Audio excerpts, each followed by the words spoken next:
Boston College football returns to action in just over a week. On today's show, we'll be joined by Mitch Wolfe, who'll give us all the info on the ECU Pirates, well, as we get ready for the Military Bowl. All of this and Christmas talk here on Locked On Boston College. You are Locked On Boston College, your daily podcast on the Boston College Eagles, part of the Locked On Podcast Network, your team every day.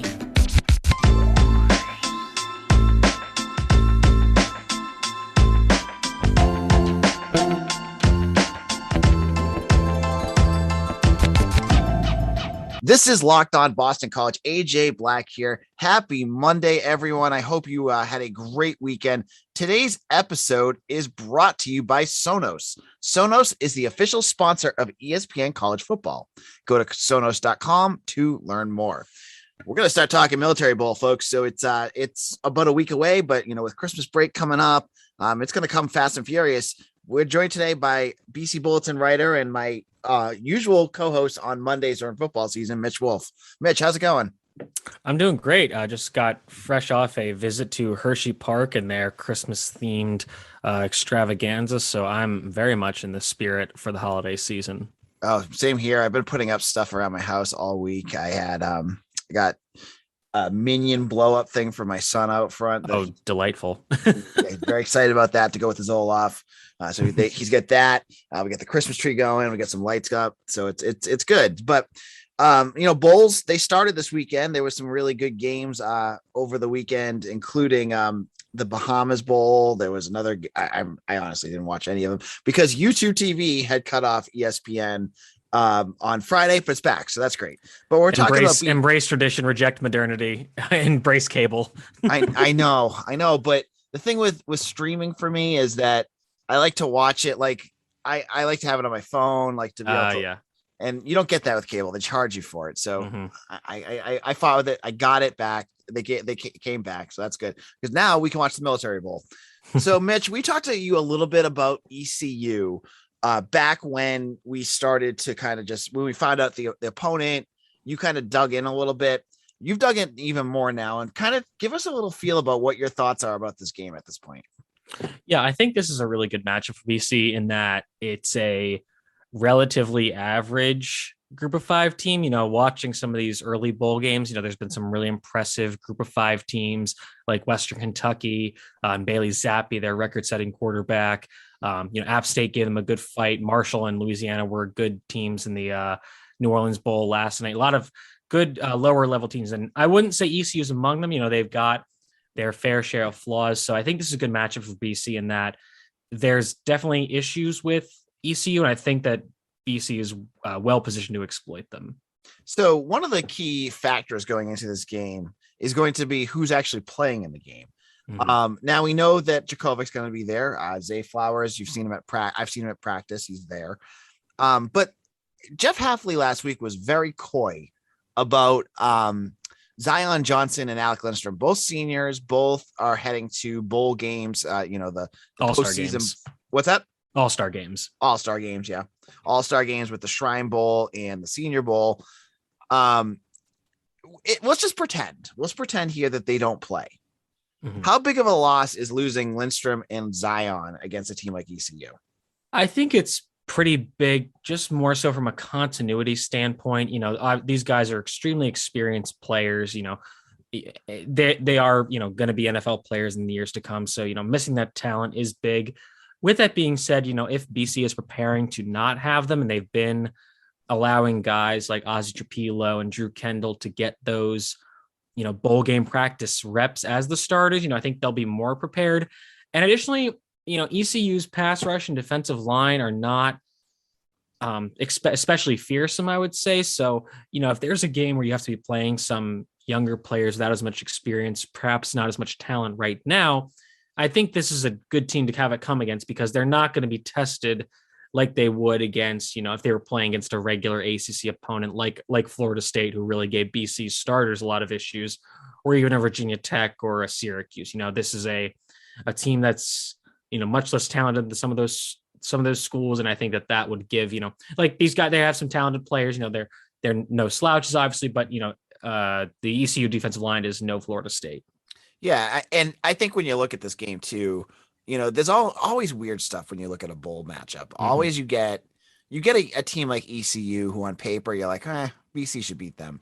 But you also notice that like, okay, these guys, this is like their Super Bowl. This is like a big deal for them. So there's all the possibility that this team's going to be way more amped up than Boston College is, which you hope Hafley can mitigate that. But you want to make sure that like that doesn't take them off their game, because all it takes is for ECU to come flying out of the gate and they can take BC out of it real quick. Yeah, absolutely. And we have seen that happen a few times with some of these Group of 5 teams. We saw BYU. See UAB take down BYU, which is really surprising given that BYU is a top 15 team. They were missing their starting quarterback, which is a big part of it. We saw Utah State take down Oregon State, and Utah State was Mountain West champion, but a lot of people liked Oregon State. So yeah, I mean, if ECU comes out with the fire in their hearts, I could definitely see them taking them down. But like I said, I think I still do expect BC to win this bowl game. Now, the big question is we're going to look at some of how BC matches up, especially the offense, in just a moment. But before we do that, I want to tell you all about PrizePicks. Have you checked out PrizePicks yet? You need to. I mean, I've been telling you about PrizePicks, and if you haven't signed up, what are you waiting for? In addition to college football action, PrizePicks makes college basketball more exciting. It's daily fantasy made easy. PrizePicks is a leader in college sports daily fantasy. PrizePicks offers more college football, basketball props than anyone, and has all the Power 5 as well as mid-major players you may not even heard of. And if you don't want to do college, they have the pros too. You can do NFL, NBA, NHL. They have them all on PrizePicks. It's a lot of fun. PrizePicks offers any prop you can think of. In basketball, you can play points, rebounds, assists, threes made, and more. And when you sign up and you put a deposit in up to $100, they're going to match you $100. 100%, excuse me.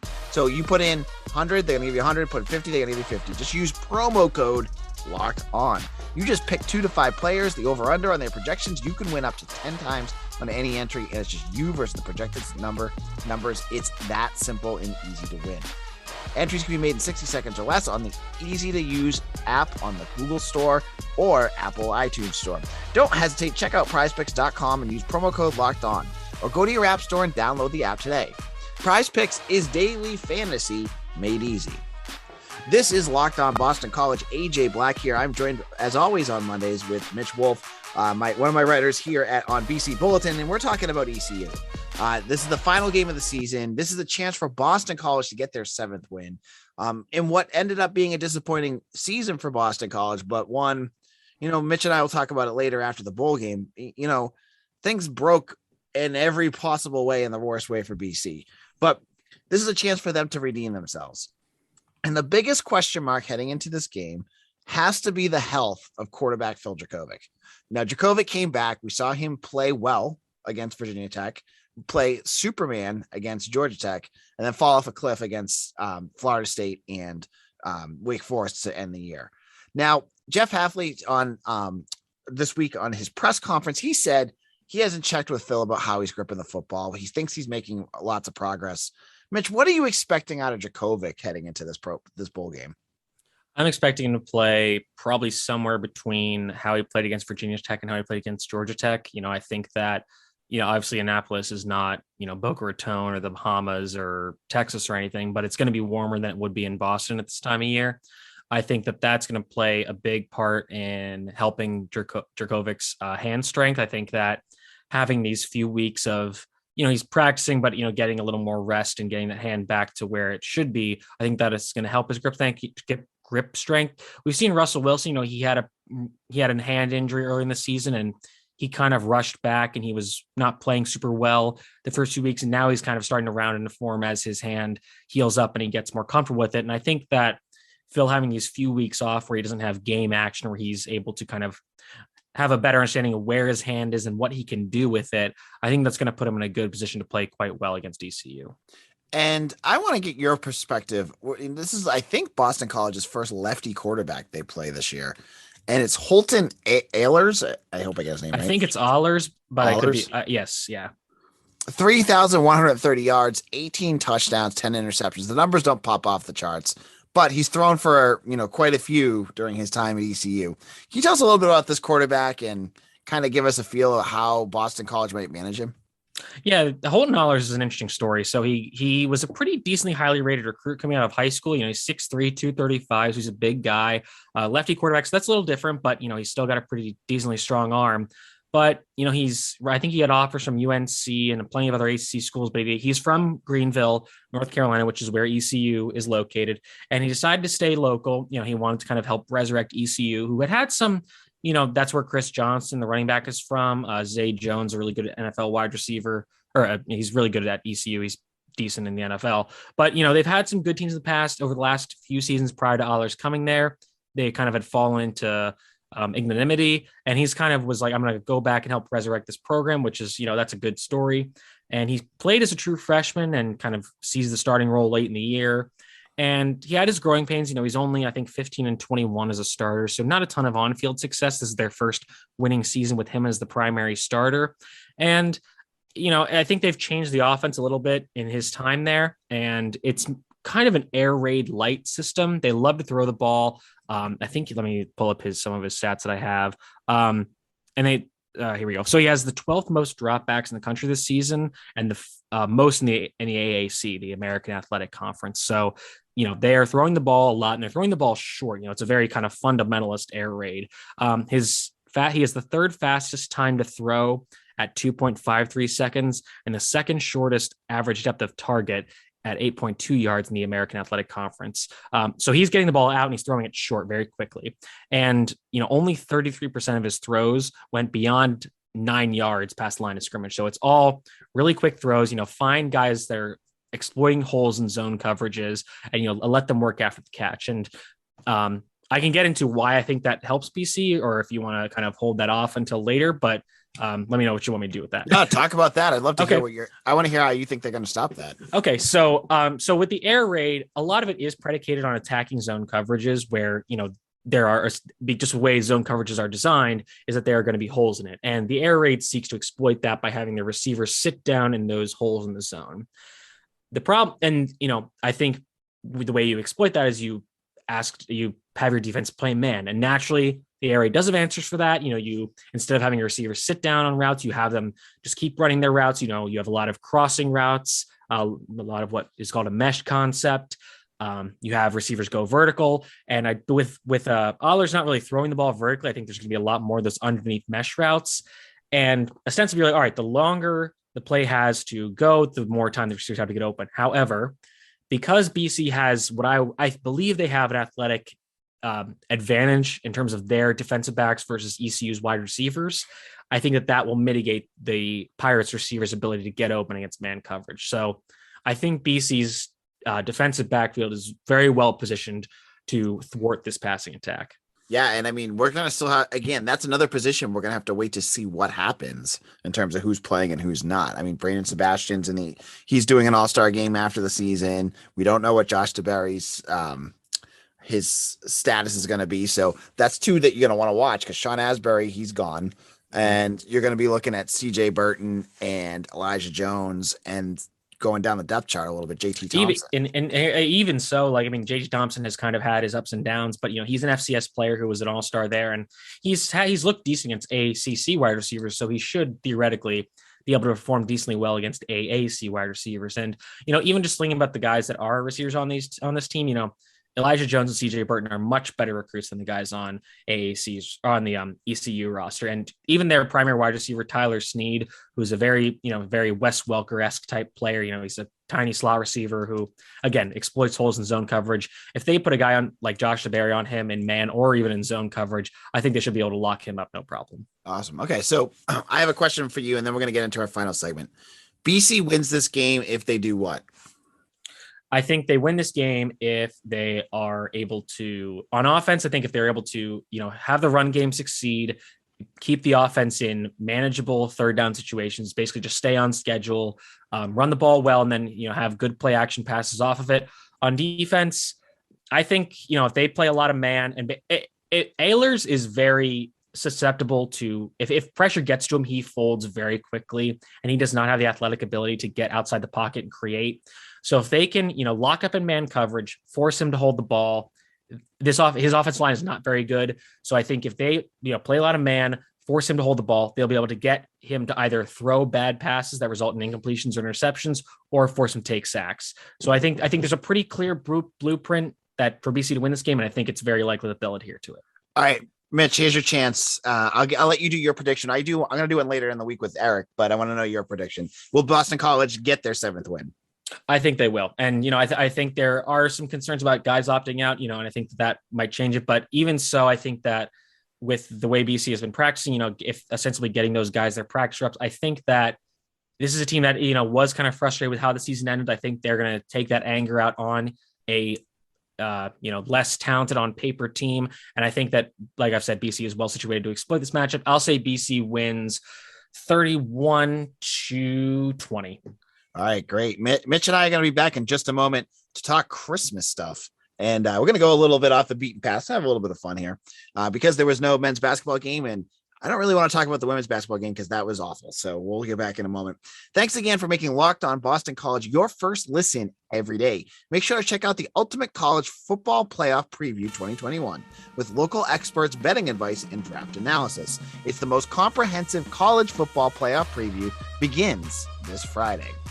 Now, if you know me, I am a huge fan of the Built Bar. This holiday season, grab the protein bar that tastes like a candy bar, or even better than a candy bar, it's the Built Bar, filled with so much holiday goodness, rich with decadent flavor, covered in chocolate, but amazingly low in calories, sugar, net carbs, and fat, and high in protein. You get the most of both worlds. It's delicious and healthy. And there's so many different flavors, you gotta try them all. You'll have a hard time choosing which one you want, whether it's raspberry, mint brownie, double chocolate, or my favorite, cookies and cream. Make sure that you check out built.com because they have all sorts of goodies there. You can check out to see their marshmallow bars. They're called the Built Bar Puffs. They're light, fluffy, and marshmallow through and through. I had the lemon cheesecake and it was amazing. You got to check them out. Different flavors, all covered in chocolate. They taste so good, and you won't believe that they are filled with protein. Now, just go to built.com, use promo code LOCK15, and you'll get 15% off your order. BetOnline has you covered all season with more props, odds, and lines than ever as football season continues the march to the playoffs. BetOnline remains your number one spot for all the sports action this season. Head to their new updated website or mobile website to sign up today and receive your 50% welcome bonus on your first deposit. Just use our promo code LOCKEDON to receive it. From basketball, football, NHL, boxing, and UFC, right to your favorite Vegas casino games, don't wait to take advantage of all the amazing offers available for the 21 season. BetOnline is the fastest and easiest way to bet on all your favorite sports. BetOnline, where the game starts. Ho, ho, ho. This is Locked On Boston College, AJ Black here. And I wanted to have some fun because we talk about Boston College sports 5 days a week. I mean, there was stuff, other little things here and there I could have talked about from this weekend, like new offers to some transfers to freshmen that, true freshmen that they're now targeting for the class of 2022. Check those all up at bcbulletin.com. I have them up there and I'll talk about them later. I want to talk Christmas because we're heading down the home stretch in terms of the holiday season. Christmas is Saturday. And for all of you out there that still have to shop, I feel sorry for you, but I did all of mine. I was on top of it. But Mitch and I, we were talking about this. We're gonna have a little fun here. We're gonna stir up some controversy, and we're gonna do two different topics today, and they're both Christmas related. And we're gonna give our top threes. And it is our top 3 songs that are Christmas related and top 3 movies that are Christmas related. And I will let you do Die Hard or whatever, Bad Santa, whatever you want for Christmas movies, because I'm not that picky with that kind of stuff. So Mitch, let's start off with the songs. What was your top 3? Okay. So I would say my third is probably It's the Most Wonderful Time of the Year by Andy Williams. And part of my connection to that is there's a BC band connection with it that involves a disgruntled Chestnut Hill resident giving the BC band office a phone call complaining about how loudly the band practices and how that phone call is spliced into that song during our changing period on game days. My second is...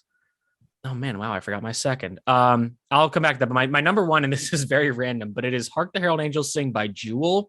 And I don't know why, but I always, Hark the Herald Angels Sing is probably my favorite just general Christmas carol or kind of song.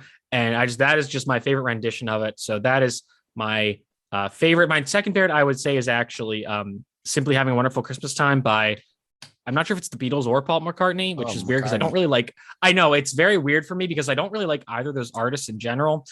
And that song, I understand it's very annoying, but I do just like that one. So man, that's like in terms of songs that I can't stand for Christmas, like all the classics I can go through, that one I hear and my ears want to like rupture. I totally get that, but that's how I feel about like War Is Over, or whatever that John Lennon song is with the very annoying children singing. Yeah, that one. That's how I feel about that one. Okay. So here's my top 3, and I'm going to tell you right now, none of my 3 are completely dissimilar to Mitch, and I'll give you the reason why on each one. Number 3, I went way off the deep beaten path, and I went with Father Christmas by the Kinks. The Kinks were part of, I'm sure a lot of you guys listen to them. I know we have an older crew. They were part of the British Invasion, but they're more like the punk side of rock. They were like more hardcore, and Father Christmas is really dark. But it's a song my dad always listened to the Kinks as a kid. Like he had a CD player, and I swear it was always filled with just Kinks. So I grew up with this music and I hated it up and through high school. But as I've gotten older and it kind of mellowed out, I'm really starting to enjoy it. And this song specifically, I really like. So that's one. That's my number 3. Number 2, for those of you that follow BC Bulletin and you've listened to my song picks of the week, and many of you have complained about it, is Christmas in Hollis by Run DMC. And I know many of you out there are going, oh man, AJ with the rap again. Yep, I'm going with the rap. And I don't even particularly like that song, but I like Run DMC a lot. And I'll take that song over many other Christmas songs because it is what it is. I think that features prominently in the movie The Night Before with it's with Seth Rogen, Joseph Gordon-Levitt, I think Anthony Mackie. Yep. My fiance and I were like kind of looking up some more modern Christmas movies, and I did see that one. That's kind of an underrated one. I think more people should check out. Okay. All right. And number 1, I don't know why it always comes up first whenever I say, hey, Google, play Christmas music. And it's Mariah Carey's All I Want for Christmas Is You. And that song is so overplayed and it's so annoying, but I never change when it comes on and I let it go. So that was my number 1. Yeah, that is hard to hate. The one that I've kind of come around, not necessarily come around because I didn't hate it before, but I've just heard it a lot more this year. I don't know why, but it's the Christmas Baby Please Come Home. And I think part of it was it's in the Christmas episode of Ted Lasso, which in this real season, which I think is arguably the greatest Christmas episode of any TV show ever. Which I know there's been a lot of like, it's kind of gotten tired saying how wholesome Ted Lasso is, but that's just a really awesome Christmas episode that I recommend everybody watch this holiday season. Is it the version by U2? I don't really care about the version. I think all of them are like, there's so many, like the Michael Bublé one's good. The Mariah Carey one's good. They're like, it's a very hard song to mess up, to be honest. Okay. All right. Now let's go into movies. I will go first and I'll let Mitch finish on this one. So my number 3 is, it's more modern, but I love it. And I always watch it. It's Elf. Okay. I love Will Ferrell. It's probably it's like one of those movies that came out after 2000 that still, I still find funny. And there's so many great moments in it with Peter Dinklage. I think is hilarious in that. With the short jokes. You're an angry little elf. Great movie. So that was my number 3. My number 2, I'm going to go with really old school. And it was something that my mom had me watch a lot, which was It's a Wonderful Life. It's depressing as hell. It's awful. And it's barely Christmas. Like it's like Christmas for like the last, 15 minutes. Yeah, no, it's the whole theme. Really? I just don't think it's like, I feel like it's not like the whole theme of the movie is not much about Christmas. Like it's just about this dude who like eventually just wants to kill himself. And I'm like, this isn't, I like the ending is very political, but it's like that the Christmas shoes song about the kid whose mom is dying and he wants to buy her some nice shoes for last Christmas. It's like that for me. So it's just like I just don't get it. And then my favorite is National Lampoon Christmas Vacation. Yep. I grew up with that again. Like it's all like with Christmas, it's always about like tradition and stuff. So like I saw that every Christmas. And as I get older, like I relate more and more to some of the other characters that I didn't as a kid. And it's great. So that's my number 1. Why is the carpet all wet, Todd? That I'll kind of snake draft. So that's probably my number 1. That's kind of one I watch every Christmas, and it's just always so funny. In the rest of my 3, I'll put A Christmas Story in there because it's always on, and I do always just enjoy it. as a owner of a Red Ryder BB gun, I have to stand for that movie. My number 3 is probably, it's a tie between a lot of them. I'll give some respect to like the claymation Christmas movies, and I'll put A Year Without a Santa Claus in there. Oh, yeah. I'm trying to think. I keep forgetting. I was literally just watching that this afternoon. Yeah, that's probably my favorite of the claymations. But Rudolph is always a good one. Man, I can't remember what the third. Oh, Home Alone. You have to watch Home Alone every Christmas. And then my mom is like, we always watch the George C. Scott A Christmas Carol, which is very like, it's very British, to put it succinctly. It's not as like fun as Muppet Christmas Carol or any of the other ones. And then obviously like the Grinch animated, or I think the Jim Carrey Grinch gets kind of a bad rap.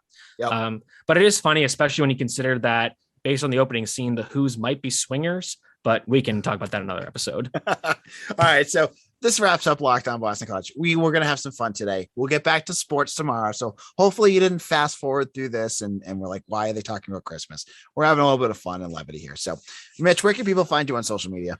You can find me at Mitchell T. Wolfe, WOLFE on Twitter. We've been posting some of my previews of the bowl game with the players to watch from ECU. We're posting some more in-depth previews, kind of taking that information and putting it into a more narrative format of how BC can win this game the coming weeks. And, once the bowl game is over, we'll be getting some, kind of postseason awards for football, and then be talking about the postseason all-star games, which I will be in attendance for the Senior Bowl, where Zion Johnson is attending, and I'll be sure to see if I can get some media availability time with him. Awesome. Great. Thanks, Mitch. And this is AJ Black. You can find me on Twitter at AJBlack_BC. I have a ton of recruiting information coming out this week, including class of 2022 late signees that they might be targeting. I have transfer news for you. All you have to do is make sure you hit the bcbulletin.com, hit the bookmark the page. Make sure you follow us on Facebook or Twitter, whatever you need for social media. You'll get all the latest updates for that. We'll be back tomorrow. We'll continue our march towards the ECU game in the Military Bowl. We're going to be joined later in the week by ECU blog I'm screwing up their names. I think it's Down the Colors. The Boneyard Podcast. Not even close. The Boneyard Podcast. We're going to do a crossover to talk about ECU and get their perspective, and we'll have a whole lot more. Thank you all, and we'll see you again soon. Take care, everyone.